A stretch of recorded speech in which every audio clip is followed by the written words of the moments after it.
AJ Revol sinabing may 5 na siyang anak, 3 ang mula kay Aljur. Tara at pag-usapan natin yan. Pero bago ang lahat, kung di ka pa nakasubscribe sa ating channel ay huwag kalimutan mag-subscribe para lagi kang updated sa latest chika. Bagamat emosyonal, matapang na inilahad ni AJ Revol na mayroon na siyang 5 anak, kung saan 3 ang mula sa partner niyang si Aljur Abrenica. Actually Tito Boy, 5 na po. I have 5 kids, pag-amin ni AJ sa Fast Talk with Boy Abunda, nitong Miyerkules. First one is my Ariana. Panganay ko po siya, 7 years old, sabi ni AJ, na nagsimulang maluha habang ikinukwento ang kanyang pagiging isang ina. Tuluyan nang naluha si AJ tungkol sa ikalawa niyang anak. And then, second one is Aaron. He's an angel. Wala na po siya, ani AJ. Kinumpirma ni AJ na may 3 anak na sila ni Aljur. And then, third one is Othina, yung panganay po namin ni Aljur Jr., and then Abraham.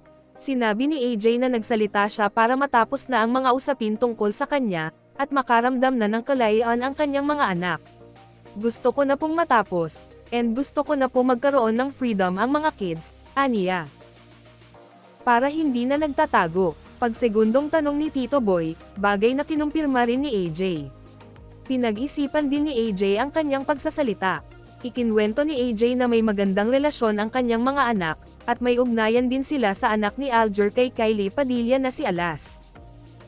Naglalaro po sila lagi, and then, yung panganay ni Aljur, si Alas, very responsible sa mga bunso. Hindi itinanggi ni AJ na mahirap ang kanyang pinagdadaanan bilang isang batang ina. At first, mahirap po. Pero syempre, nandyan po yung pamilya ko, nakasuporta po sila. Kinaya naman po. Mensahe ni AJ sa kanyang mga anak, na huwag silang gamaya sa kanyang mga pagkakamali. Maging mabuti silang bata, huwag silang gagaya sa akin. Pangarap niya para sa mga anak, magkaroon ng malayang buhay.